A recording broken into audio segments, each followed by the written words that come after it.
Welcome back. Hi, I'm Rachel. And I'm Matt. Welcome to the Strange and Beautiful Book Club Valentine's.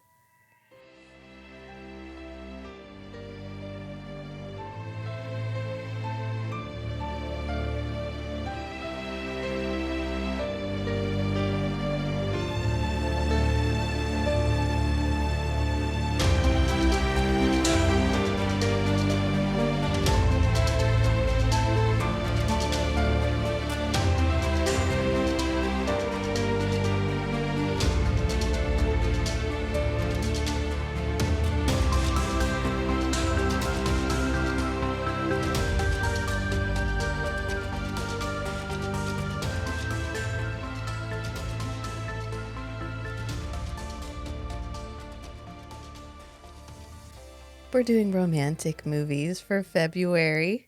You're looking at me like we aren't a husband and wife couple who do a podcast together, and occasionally you're just like, I love you, honey. Psh, I'm too manly for that. Yeah, right. You love this movie. We saw this movie together in theaters, didn't we? Oh, yeah. Yeah. You were like, let's go see Warm Bodies. And I was like, oh, it's a zombie movie.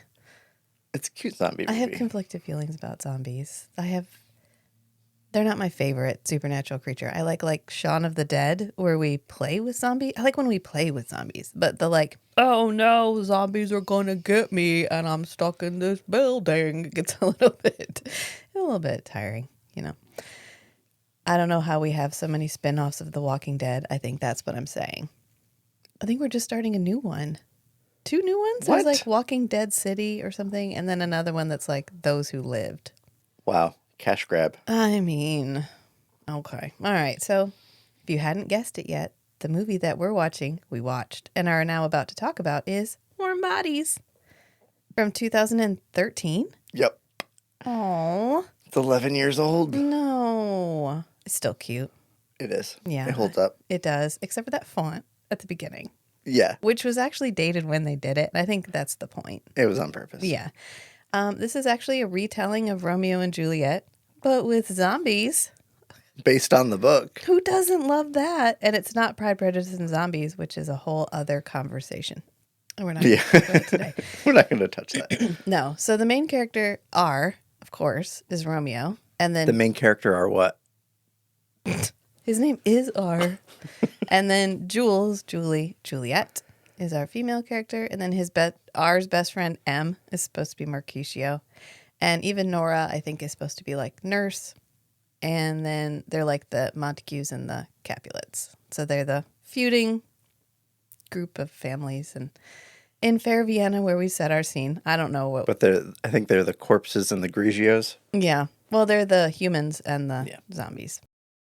And then I don't know what the bonies are. They're just, I think Matt was like, well, what are they supposed to represent? And I said, the weight of society's expectations. Like, I don't know.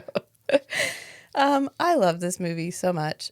We talk about a lot. We kind of covered this when we talked about Love Bites, the one that was just this terrible, horrible, but very funny vampire movie with Adam Ant. Yeah. Which is, I love a movie that's unabashedly itself. I love a movie that isn't afraid to just be saccharine, because I think we get into this trap of, we've called it before, but iranoia, where you have to chase everything with a little dash of sarcasm. That was a joke. This won't last. You leave yourself a door to just say, oh, I was just kidding. Yeah. If somebody doesn't like the emotional bid you made about the thing you're interested in. I'm not even mad at the third act breakup in this movie, and I'm usually pissed at the third act breakup. Right. It's effective. It feels like the perfect time for him to tell her. Mm-hmm. And then the perfect reaction. And it drives them apart. And it gets you where you need to go without feeling like he could have told her that like forever ago, and we would have already been over this. So it's the perfect use of the miscommunication trope. The miscommunication or not communicating isn't a bad trope, but we've gotten into the habit of using it for like, I have this very obvious thing so heavy-handed that I should just be there's literally no reason for me not to tell you, but I didn't tell you, and I didn't tell you specifically so I could drop it at the right moment and we could break up. This was like, this is an impossibly hard thing for me to say. I need to wait until I feel comfortable saying it to you. Or when it feels like it matters. And it feels like it matters in that moment, and he says it, and it's perfect, and I love it. And I saw a review of this movie that I totally agreed with, which said it was unabashedly romantic. Mm-hmm. Which, considering we're talking about a zombie movie, is to me high praise. Unabashedly romantic is an excellent way of describing this movie. It is just a feel-good movie. There are stakes. They feel meaningful, kind of. But for the most part, I'm here for Nicholas Hoult's voiceover. Because I don't know if you know this, but that's what it's like to be in an autistic person's head. Don't be creepy. Don't be creepy. Don't be creepy. Okay, you're staring. Look away. Okay, just act normal. Just act normal. Nailed it. Yeah, nailed it. This date's going terrible. I want to die all over again.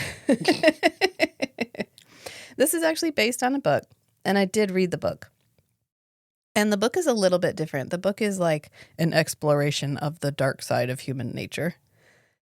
So the fact that he took this and made it like, let's just have two people who love each other is like, okay, cool. Like you took enough of the ideas, you kept enough of the characters, but it feels like Stardust, where Stardust, the ending of Stardust is just terrible. In the book. In the books. And then when they made the movie, they made it an unabashedly romantic fantasy movie. And it's cute and sweet and you love it. And the ending is perfect. And I think Stardust is a perfect movie. It is a flawed book. This is a flawed book, perfect movie situation again. Mm-hmm. R in the book is a businessman. He's wearing a suit. And he actually has like a zombie wife and kids. They all live at the airport still, but they have like, they're organized. They have like a society at the airport. So they have like a fighting ring they've built with suitcases where they teach baby zombies or new zombies how to fight and how to be zombies. Okay. And they kind of form loose family groups. So they're not really his wife and kids, but they're like they're just a nuclear family unit. Yeah, that they've sort of formed. It's kind of like in Girl with All the Gifts, where they have this vestigial need to fulfill like society expectations. Like where she finds the zombie pushing a baby cart, like a stroller. Yeah. There's no stroller. I mean, there's no baby in the stroller, but because the zombie was a mother, she feels compelled to push the stroller. And it's sort of like that. And he ends up meeting with Julie. We have the whole same situation where he brings her back to the airport.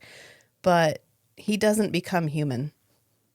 He stops eating people. He calls it, he becomes gastronomically celibate. Okay. And then later she like gets him drunk. Nora is like Ethiopian. Nora is black and she's missing part of her hand and she's kind of like an alcoholic drug addict. And the city is much bigger and the city is a lot less organized. It's more like cobbled together shipping containers and whatever.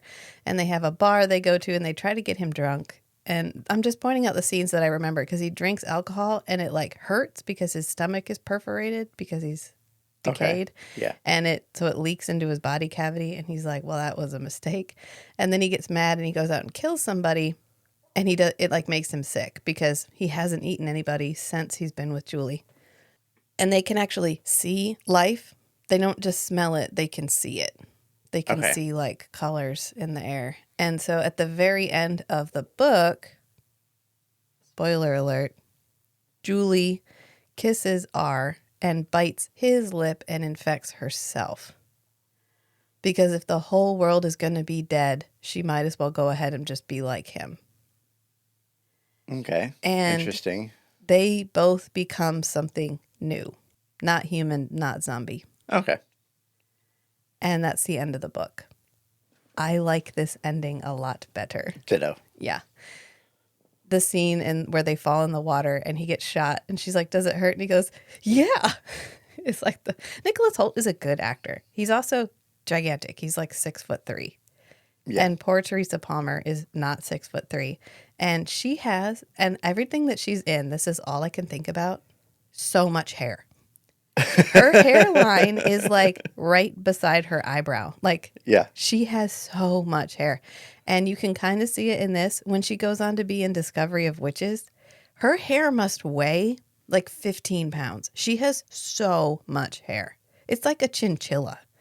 If she got her hair wet, she could It's die just of dense fur. hypothermia. Yeah. She has so much fucking hair. Yeah, she goes on to be in Discovery of Witches, and she's good in that too. She's been in a couple of dicey things, like I Am Number 4, which is just a whole nother conversation. But she's good in this.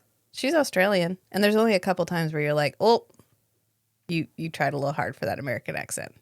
But for the most part, she does a really good job. Oh, yeah. And I didn't know she was Australian until I was just looking stuff up before we watched this. And of course, Nicholas Hoult is British. You can tell his like second to last line of the movie. Yeah. He says, "I like R," when she's asking him R. his name. Yeah. That line is like British accent. Yeah, well, poor guy. And then he fixes it on the He's got a next British line. soft palate. He's doing his best. Okay. Yeah. R is difficult. I saw a reel the other day where it was this British guy and he, like pronouncing American words. And he's like, Yeah. okay, here are 5 impossible to pronounce American accent words. And it was like murderer and rural. R's. Yeah. You've heard the joke about rural juror. No. Oh, rural juror is like really hard to say. Rural juror. Okay. Yeah. Rural juror. Right. Well, if Okay. you're having a hard time with the American R, Yeah. that's not a great Yeah. one. Yeah. Anyway, Yeah. All right. on to the movie. Thank you for that segue. I really like the opening. I feel like the opening voiceover sets the tone for the whole movie. I love a good voiceover. I love a good voice. I know we get mad about the opening text crawl and the opening exposition dump, but this is opening exposition dump done perfectly well because we are getting this is slice of life. Right. It's slice of life exposition Yeah, we are getting a status rather quo. than just like third party or third person narrator Yeah. exposition. And we're also not really doing any exposition about like, how did we get here? How long have we been here? Because he even says, I don't know. I don't know how we all became zombies. And he says, I'd like to think that I left something behind, but my hoodie would suggest I was unemployed. And he also has rubber bands around his wrist. I love when a movie pays a lot of attention to very, very tiny details. And I feel like this movie is really good about it. Like every time you see him walk by stuff, he's touching stuff because he likes stuff. Like he walks into his plane and he bops the little dog and makes its head bounce. Yeah. And he's supposed to be unemployed, so he has rubber bands around his wrist, which was like, everybody did that in high school. Did you do that? I didn't do it because I don't like the smell of rubber bands. So I didn't put them around my wrist, but that was like a thing. And his pockets are dirty from putting stuff in his pockets. Yeah, he has like streak marks. And he gets shot pretty early on in the movie and stabbed. And then he has a knife hole and a bullet hole in his shirt for the rest of the movie, which I thought was really good. And as Matt pointed out, watching this movie was like listening to every playlist that I've made since 2013 because this soundtrack is fucking awesome. It's a banger. I love a good soundtrack, and I love this moment in movies when we were putting like popular songs as the soundtrack for movies. We did this in the first Underworld movie, and it's why it has a completely different tone from the rest of the Underworld movies. Mm-hmm. The rest of the Underworld movies are scored. The first movie has like Evanescence. Heavy metal soundtrack, which was like fucking awesome. And then this one has a lot of indie music, and it's really cool, and it fits really well, and it makes for a really good soundtrack. And it's also a lovely juxtaposition. We get a couple of scored moments, but I mean, this soundtrack has Jimmy Cliff, Feist, Guns N' Roses, Bruce Springsteen, Bob Dylan, Bon Iver, M83, who did the entire soundtrack for Oblivion, The National, the Minor Birds. It has all kinds of like big names, indie names, and they're all used absolutely perfectly. I love it when we take these songs that you recognize and we put them in this new and interesting context, and it actually Where the heightens what's lyrics are happening. relevant. Yeah, it creates a really cool contrast for it's just really good. I don't know. This whole soundtrack, just find it on Spotify, listen to it, do yourself a favor, and then find the individual albums that all of these songs are on and listen to those too, because those are also great. And then find the M83 soundtrack for Oblivion and just read the song titles. Have you read the song titles for the Oblivion It's soundtrack? been a while. All right. It's the most like, I love it when they take a popular, like a popular band and I guess popular enough, and have them be the soundtrack writer, like Queen for Highlander, Yes. Toto for Dune, Tangerine Dream for Legend, and then M83 does this one, and like the last ones are the best. There's Ashes of Our Fathers, Temples of Our Gods, Undimmed by Time, Unbound by Death. They're just good. Anyway, I love this opening scene because, of course, like we said, it's slice of life. So he's walking through the airport and he's just musing, which feels really organic. It doesn't feel forced. He's thinking about what all of these people could have been. He says, I like to imagine what these people were before we got changed. And so he sees someone who he's like, I think you worked at the gym. I think you were the son of a rich person. I think you just, and we get these clips of them as regular people going about their regular lives. And then it comes back and contrasts with them now. Like the guy he thinks was a rich kid is just on the luggage dispenser. Right. Yeah. Just laying down. Just laying down. And he says, I just imagined things were so much better before when we could really express our feelings and connect with each other. And it spins around him. And as it does, we get more color. And you realize they've desaturated the color, which is really cool and really subtle and well done. And they pump up the saturation again. And everybody's back to being human, but they're all on their cell phones and not looking at each other. And you're like, oh, that's a commentary. Nice critique. Yeah, that's very subtle. Which, okay, great. In 2013, I didn't have a smartphone. No, nor me. So when we saw this in the theater, it was like, oh, yeah, like everybody's looking at their phones or on a tablet or something. But it didn't really hit with me at the time because I didn't have a smartphone. It was a very tip, of the conversation about but now separation. It is 100% accurate. And resonates with anybody who has a smartphone. There's an artist who takes pictures of people on their cell phone and photoshops out the cell phone. Have you ever seen that? He calls it he or she calls it like the lonely people. And it's like a husband and wife in bed back to back, and they're just laying back to back. Well, they're laying back to back on their cell phones, but when you take the cell phone out, they're just laying back to back and not looking at each other. Or a bunch of people on the couch and they're all looking down at their laps. Mm-hmm. Well, they're looking at their cell phone, but when you take the cell phone out, it looks like they're all just sitting there separate but together. This was the very beginning of the conversation about what phones were going to do to how we interacted with each other. And I have to say that nothing will induce rage in Rachel as much as when I sit down to watch a movie with you and you get out your fucking cell phone. And just start browsing. My family all does that. As soon as you put a movie on, they're on TikTok, and I just want to scream. And then they'll look up long enough to ask me what's happening. I had to take a minute because I had like a really strong emotion when I said that. Like I had to have an emotion for a minute there because they do that anyway. But at least if they're paying attention, I feel like you're putting in your dues. But if you are watching your TikTok videos, you look up long enough to go, oh, what's happening? No, fuck you. Not time. No. So anyway, that's okay. Ooh. Then we come back to, he gives us a description of the fact that there's actually two different types of zombies. There's the regular zombies, which they call corpses, and then there's the bonies. And so he says, this happens when you lose all hope.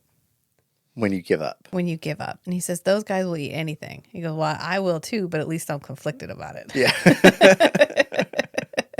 And so we see a corpse turning into a zombie, and they're peeling their skin off. And he goes, "Oh no, don't pick it. Right. You're So making a it few of worse." these voiceover scenes, I really feel like they recorded it and then they were like, okay, Nick, you're just going to do a voiceover. Yeah. And they probably had a scripted version and then him just, ad-libbing, just Yeah. live commenting As he's watching the movie. of the footage. Yeah. And like some scenes, it's like, okay, that was scripted.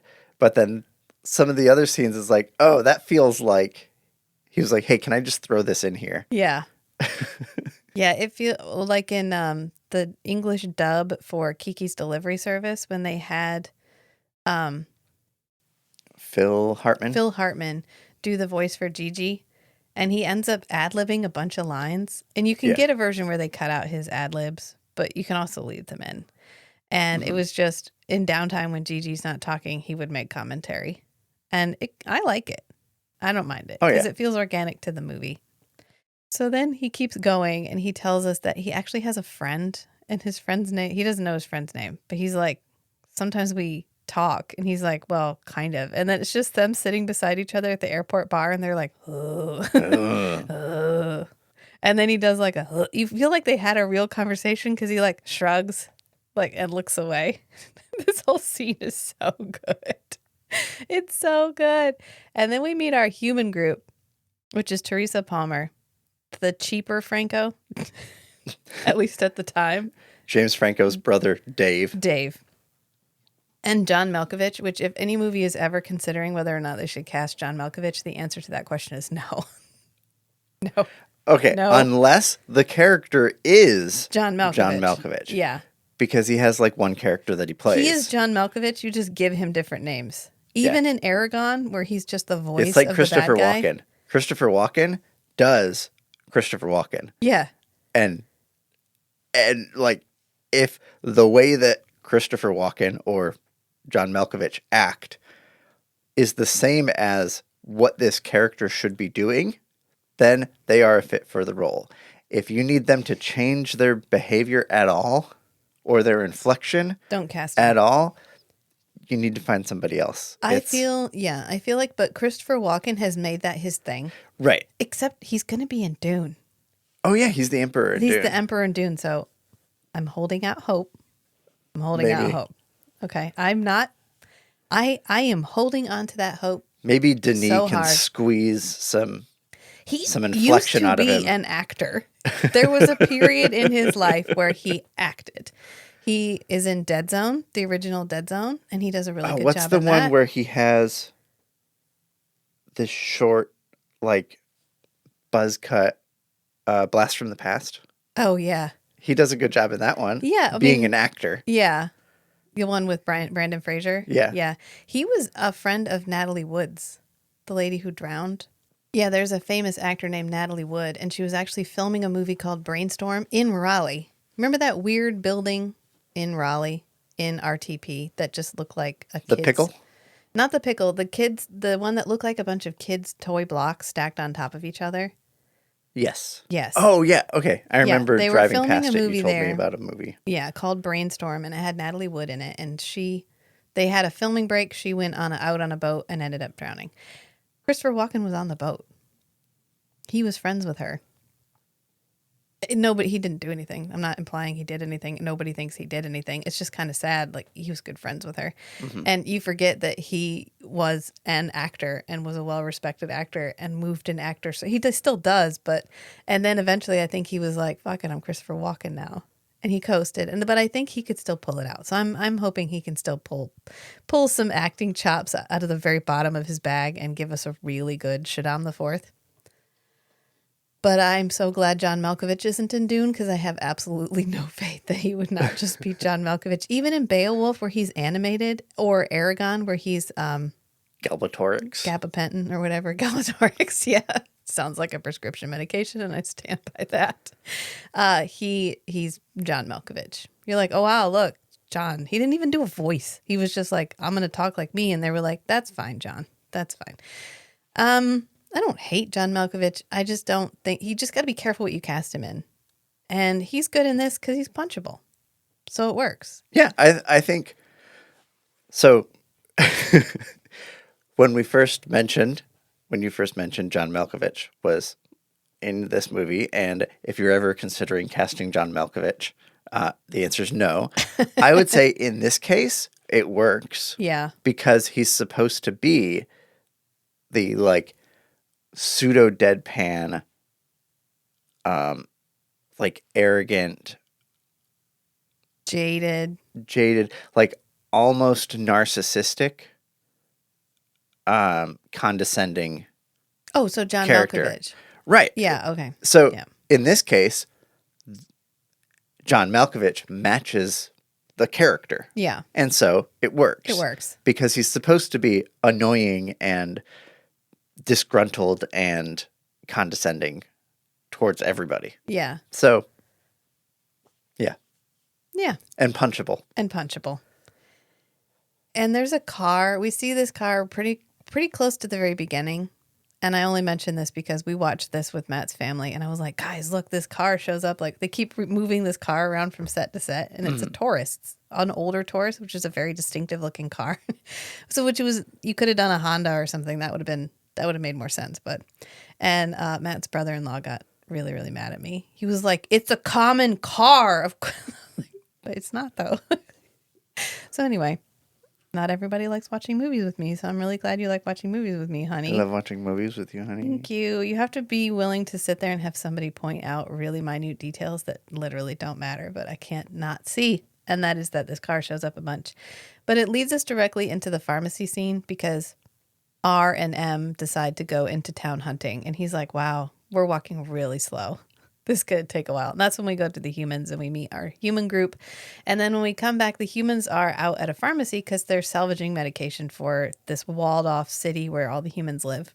And this is when R meets Jules because his group of zombies breaks in to attack her group of teenagers who are out getting pharmacy stuff. And I love the first moment he sees her because we're in the middle of a fight. Slow-mo. It goes slow-mo and Missing You starts playing. Yeah. And he's like, and then we come back into what's going on. I think because he gets shot. Yeah. And it's just a perfect, like, slow, fast action moment where we get action, but we don't lose that comedy flavor until he kills Dave Franco. And then he's like, well, if I don't eat his brains, he'll come back as one of us. But the brains are the best part. And then he sticks some of his brains in his pocket for later. And he's going to bite his arm and he's like, ooh, nice watch. Like it pauses so you can see his watch. And of course, he also takes his watch because he has that later too. Yeah. Yeah. And it turns out that they can get memories from brains. So he can feel alive again if he eats somebody's brains. Which I think is actually from the book too. But he ends up taking Julie back to the airport because her group gets overwhelmed and her friend Nora gets away because Julie shoots that zombie right on top of her and she gets covered in zombie blood, which is how he gets Julie out. She stabs him, so he just sticks his finger in his knife wound and like Rubs it on her face. Rubs it on her face, which must smell just amazing.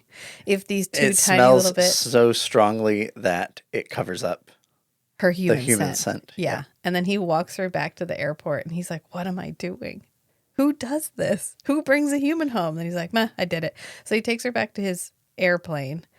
And this is when we get the don't be creepy, because she goes in and sits down and he's just like standing in the door staring at her. And then he's like, oh crap, I'm being creepy. I'm going to go. So he leaves. And then when he comes back. But while he's gone, he's like, I recognize when a woman needs her space. Because he's sitting in his car, which is like the BMW Z series or whatever that was. It was like a really fancy sports car at the time, 10 years ago. And he's sitting in this car, and in the book, he actually has repaired this car and like cleaned gas for it, which explains why the gas still works. Right. Yeah. He's purified because he like works on this car in his downtime. Okay. In the book. Which explain, and I don't think it's that type of car. I think it's like a classic convertible. Which it doesn't matter because he's more of a bro in the book, maybe I would say, because like he uses those records to communicate. He can't talk at all. in the book.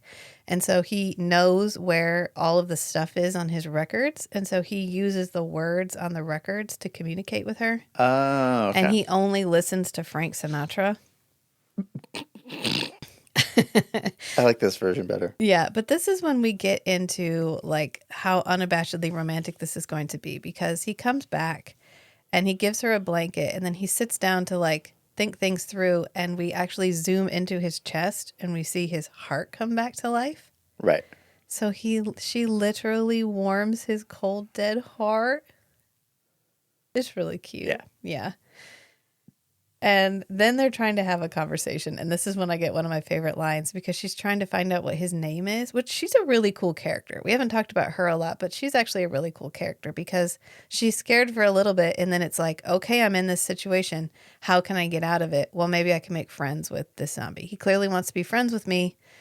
Let's see if we can make this work. And so he's trying to tell her his name, and he's just going, his name is R something. And so she's trying to guess, of course, because it's Romeo. She doesn't guess it. And maybe it's Romeo. We don't know, because she guesses a bunch of R names. And then he can't get out anything. He can't say anything. And he goes, this date's not going well. I want to die all over again. Because he's just trying to. And then she says she wants to go. And he's like, oh, no, I don't want her to go. Tell her you need a couple of days. Tell her it's not safe. And he's like, not safe. Couple of days. They'll forget. And then he's like, nailed it. Yeah. His voiceover makes this movie. Yeah. Knowing what's going on in his head is perfect. It's exactly what this movie needs, and I'm so glad they included it. And another theme is his shrugging, and that's actually directly from the book. So we go straight from they're having a conversation to she's trying to eat and he's just staring at her. And so she's like, okay. And she gets up and puts on a record. And she asks him, why records? And he's like, better sound. So he's an audiophile. Yeah. And he says more alive. They actually spin. Yeah, And he because it does like a moves. spinning thing. And then she asks him something and he shrugs. And she's like, shrugging?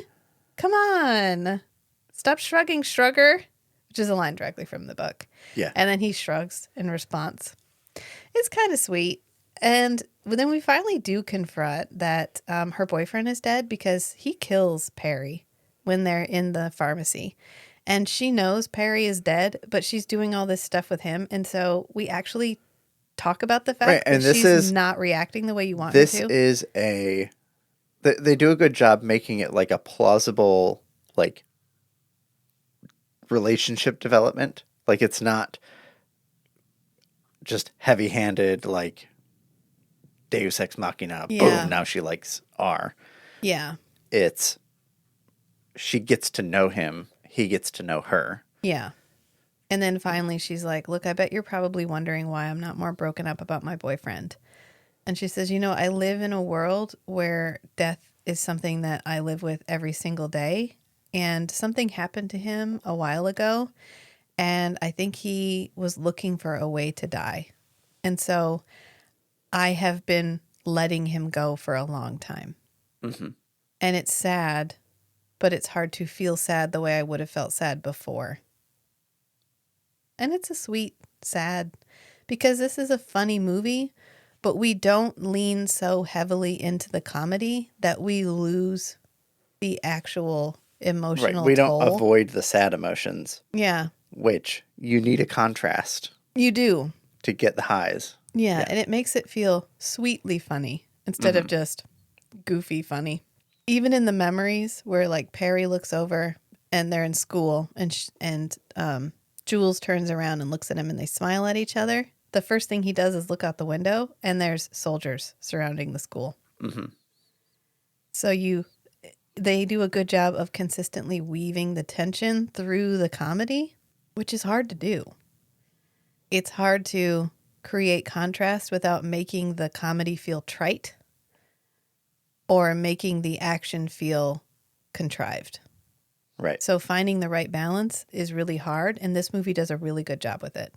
And as we get to know R, we start doing more stuff, and this it was one of my other favorite parts about this is I feel like the person who wrote this absolutely has played D&D, because the only attack a zombie gets in D&D is slam. And that's coincidentally also R's only attack. He just Yeah. runs into things and bodily slams them. Hmm. And he does this quite a bit. And it cracks It's me his up. go-to It's his attack. go-to. Just even when he has to open a door, he rams the door. He actually dents the door in with his body first. And I feel really bad for Nicholas Hoult because he had to run in this weird, like, zombie run He was probably sore. a lot. And God, that must have just killed his hips because he had to do this really weird gait. And they end up leaving the airport. She tries to kill a bunch of zombies with a weed whacker. She's doing a good job fighting Yeah, them off. she's a cool character. She never is a damsel in distress. Right. She This- repeatedly tries to escape, Yeah. and R has to keep bringing her back. And he's like, not safe. And she's like, I know, but you told me a couple of days and it's been a couple of days and I need to go home, R. And he's like, okay, but we're going to do it together. And then his friend M is like, human, Eat. And he's like, mm-mm. And Matt goes, no, eat, which is a common 81 kilo line from Partners of the Month, where the vampire character is like, no, eat. So, no, eat. And ultimately, their love story starts to bring all the other zombies back to life because they remember what it was like to feel connection and community and love. And their hearts all start beating again, too. Mm-hmm. Which is so... This could have easily been... bleh, Yeah. too much. And yet we ride that line just perfectly. Just absolutely perfectly. And if you watch from the moment that his heart starts beating, his complexion is steadily improving. Yes. Yeah, they just tweak his makeup. Yeah. Just like every couple scenes, he looks less and less zombie. Yeah. Yeah, and they do it gradually enough that you don't notice right away. Right. Yeah. It's really nice. Then they drive off in the car because they get to through a series of events, they get to the car and then they drive off and they end up stopping at this house to spend the night because it's cold and wet and she's cold and wet. And she takes pictures with this Polaroid camera, which cracks me up because my niece is all about, she was like, I want a camera for Christmas. And I was like, okay, do you want like a nice DSLR camera? Like, I like cameras. What would you like? And she goes, no, I want a camera that takes bad pictures. You know, you can fix that in post, right? You could take good pictures and you can make them look like they came from a handheld. And she's like, no. So she found, to her credit, she found a Polaroid camera at a thrift store and she cleaned it all up and found film for it so she could take pictures with it. But the novelty of yeah, taking a picture and have it a physical hard copy of it Yeah. immediately with no digital copy was the novelty of that was so great that she was like, oh, I'm totally into this. But she didn't want to take too many pictures because the film is so the expensive. film's like $2 a picture, yeah. But they take a couple of pictures, including one of him, which he looks different in the picture she takes than the picture that comes out. And she does the shake, which always makes me laugh because that doesn't actually make Polaroids develop any faster. But how can you not hold a Polaroid and shake it? Right. It's not possible. And then she goes up to lay down and she actually comes back down and she's like, you can come lay in the room with me on the floor if you want to. Because she misses him. And she says these houses freak her out. She'd like him to be up there with her. And so he does go up there. And then she gives him, like, she tells him how she feels. She's like, listen, I can see you in there. I know you're trying really hard. I know a lot of people, humans, who don't try as hard as you do. And I think you're a really good person because you rescued me like a bunch. And do you ever hear a line and you're like, oh, that's where I got that? And so apparently that's where I got like a bunch. And he internalizes this for a minute and then he's like, I cannot continue to live a lie. So then that's when he tells her, it was me. I'm the one who killed Perry.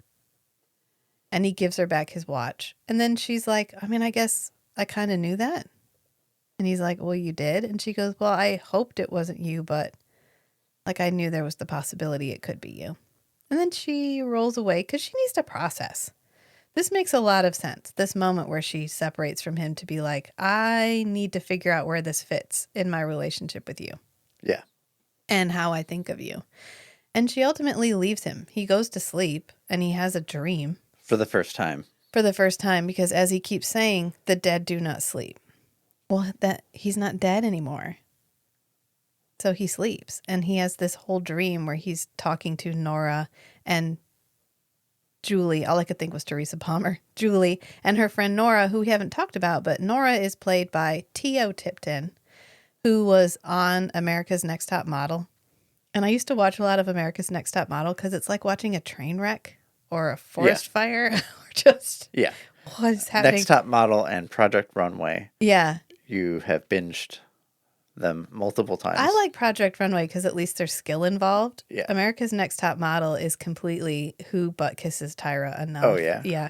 So she's in the season where she gets, they get to the very end and they are actually the runner up. And Tyra tells them, you are not pretty enough to be a model. We think you should try acting. And the fact that we had a television show where you could look a person as beautiful as T.O. Tipton in the face and say, I don't think you are beautiful enough to be a model is wild. And you forget how brutal early 2000s to maybe 2014 or 15, how brutal reality shows were. Yeah. I don't think it was until shows like the Great British Baking Competition started playing on American television that American producers realized people don't like the conflict in reality shows. I tried to watch Dance Moms, and that's fucking child abuse. It was so hard to watch. Anyway, that's a whole other aside. The point here is that T.O. Tipton is my new favorite person because they just got married, and their first, like the song that they danced to, their wedding song was De La by Johnny Clegg, which is what they danced to at the end of George of the Jungle. And I don't know if anybody knows this, but George of the Jungle is actually my favorite movie.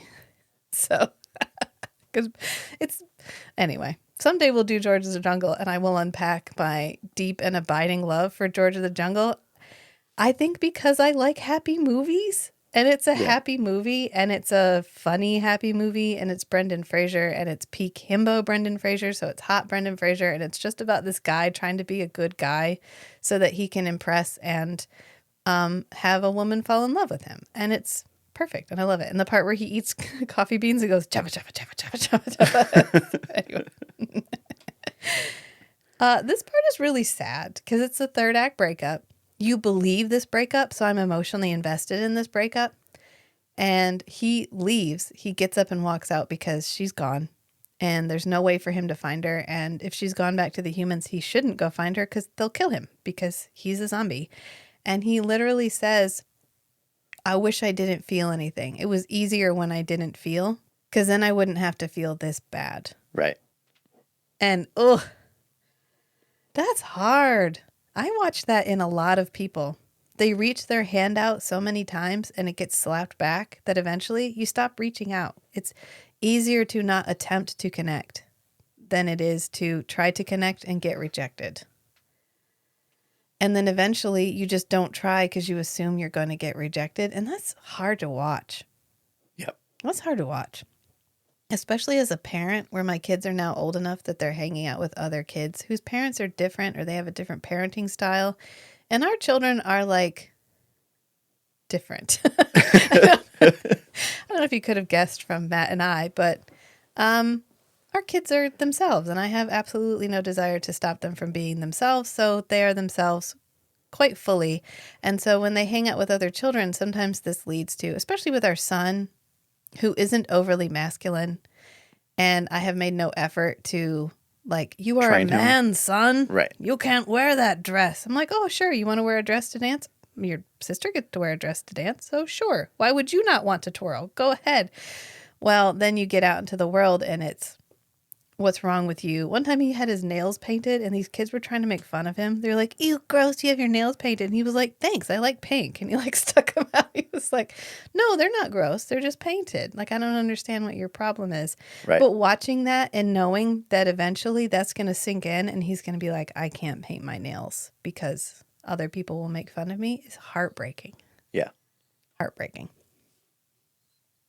And you do what you can, but you can't be their shield all the time or they won't learn how to Right. fight You have their to own battles. prepare them for what the world's going to be like without squashing them. Which fucking sucks. Yeah. Like, why do I have to do that?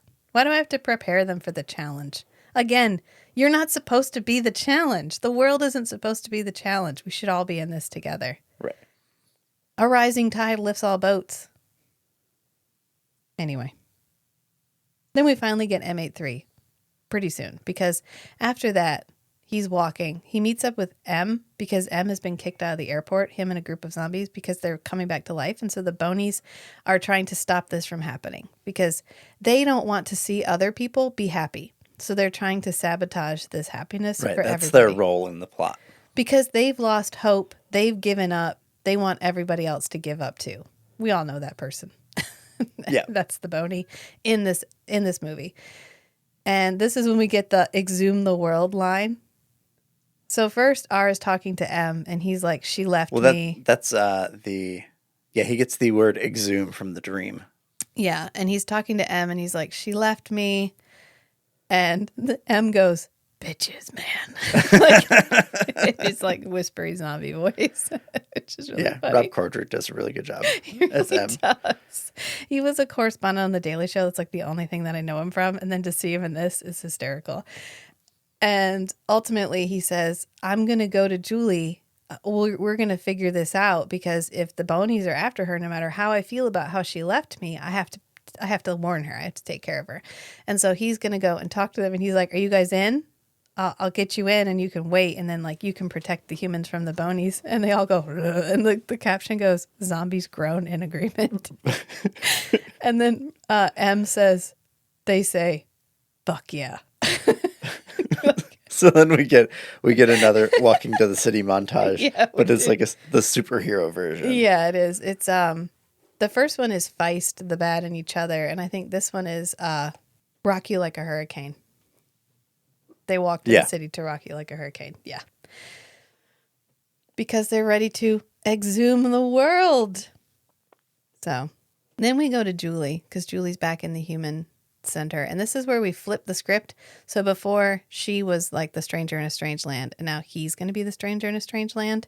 And he knows from the memories how to get into the city. Yeah, he has Perry's memories of this path through the underground to get around the wall. Yeah. So they come in. He comes in, exclusively him. And he ends up sneaking up to her house. And then we get the Romeo and Juliet balcony scene. Yeah. So she comes out on her balcony. Wherefore art thou, Romeo? Because she's talking to Tio, or she's talking to Nora, played by Tio Tipton. And they're kind of having a back and forth because she's like, want to know something crazy? I miss him. And Nora says, you miss your boyfriend? Like, your zombie boyfriend? She goes, I wish the internet still existed so that I could look up what was wrong with you. And Julie's like, no, I mean, he was a sweet guy. So Nora goes to bed, and she goes out on the balcony, and this is when she spots R. And then she goes to let him in, and they have this like, I'm sorry for what I did. And she goes, it's fine. Like, I've thought about it and I forgive you. You weren't who you are now.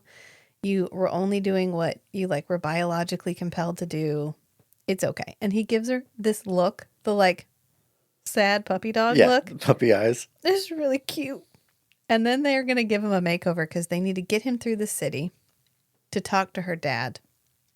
Because he's trying to tell them the Bonies that are coming to destroy you are doing it because the corpses are coming back to life. So the corpses can help you. Like, we can all be on the same side in this, but they need to go talk to her dad. And Nora actually says, your dad's not going to listen. And she goes, This is a bad idea. My dad's reasonable. She goes, no, I think you're remembering incorrectly. Your mom was reasonable.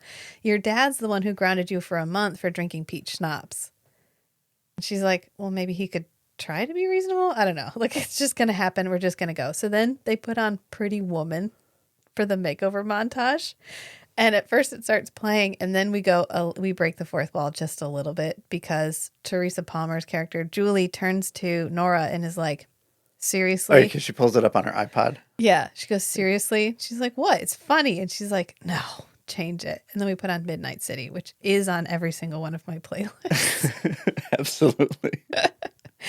And it's pretty cool. He gets to take a shower. They wash his clothes. They put makeup on him, which is always cracks me up when a character is made up to look like something. And then in the show, we are making them up to look human.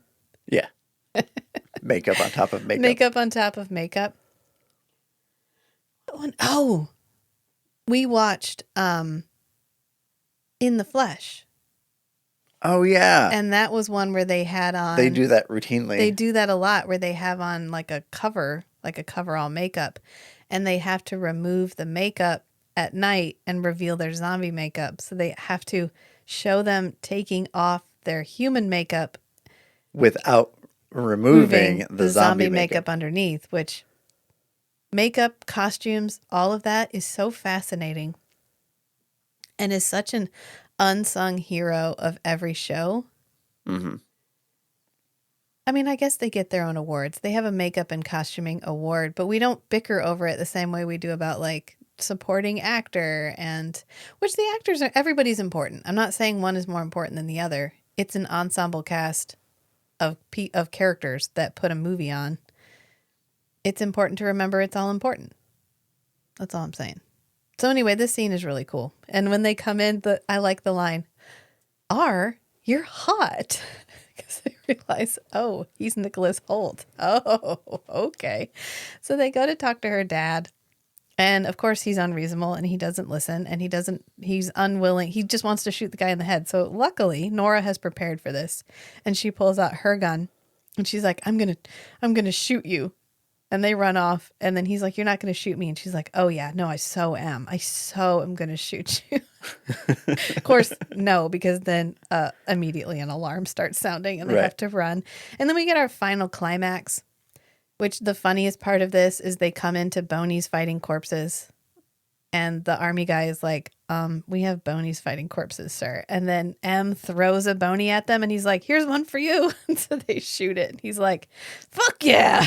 So then they keep fighting.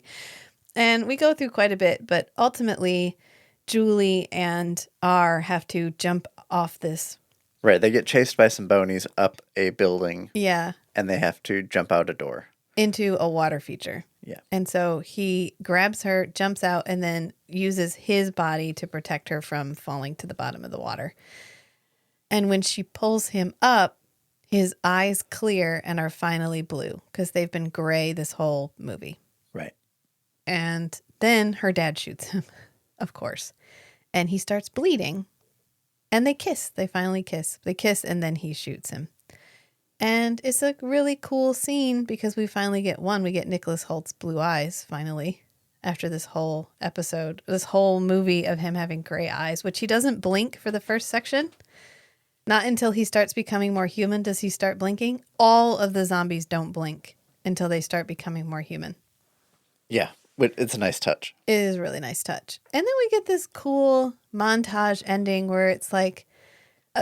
we banded together. We became like, they realized we were still people. Well, they're driving away in the car and John Malkovich is like, are you still bleeding? And he's like, yes, sir. He's like, good. Good. And he goes, on the one hand, getting shot in the chest hurt like a lot. But on the other hand, like it felt good to feel pain. It felt good to be alive again. And I think we could teach other people how to be alive. So all the corpses start coming back to life. And what heals them is love, and not just romantic love, but like love of community. Community, yeah. And I love that message so fucking much. And then he says, I wish we could tell you that we've cured the Bonies with love too, but we really just straight up murdered them all. They were too far gone. Yeah. They were too far gone. And then we get like the guys trying to throw the ball back and forth with the zombie, but the zombie's too slow, and so it just keeps hitting him. And then finally he moves fast enough to catch the ball, and we get the zombie kids playing hide and seek with the alive kids. Mm-hmm. And then we get Marcus trying to open an umbrella, and it's not working. So this lady opens it for him, and he's like, "Thanks, zombie fingers," because he can't get his fingers to work. And then we get a sweet scene of Julie and R watching the wall get taken down. Well, and M gets a good pickup line. Oh, yeah. He's like, you're very pretty. Yeah, and and then he says, "Okay, now you have to tell me I'm pretty Yeah, too." now you're supposed to tell me I'm pretty too. You are a beautiful woman. You are beautiful. I am beautiful. We can be beautiful together. Beautiful people should be together. So it's really cute. It's really sweet. The ending is sweet. R decides to just be R because he doesn't want to remember the life he had before. He likes the one he has now. Hmm. And it's such a sweet message. And I think I love having these movies that are just unabashedly positive, unabashedly romantic. They take a medium that is horror, is in parts horror, and they make it into a horror romance comedy. Hmm. And the audacity of that, and then the success that they have doing that, I'd love to see more movies like this. I don't want all my movies to be like this, but I like to know that these movies exist because story drives culture. And when we as a culture put too much emphasis on tragedy and the world is actually a terrible place and true love does not exist and no one is actually your friend and everyone is just waiting to betray you, and that's the one thing about the post-apocalyptic dystopian future era that we're in right now, Hmm. that it just is such a fucking downer, man. Like, I don't want to You go watch a movie about how everybody you gotta dies, have some hope in the story. which is the point of this story, because what makes the bonies turn into bonies but losing hope Hmm. is losing hope. And you become a shell of a person that can't even be rehabilitated. And yes, hope is a double-edged sword. It's both positive and reaffirming, but also cruel sometimes. But I don't know. It's how I feel about adaptations when they announce an adaptation and everybody's like, it's going to suck. It's just going to suck. It's going to suck. And I'm like, oh, you don't even know. They haven't even cast anybody yet. We don't even know who's directing it. Can you calm down? It could be perfect. Look at Foundation.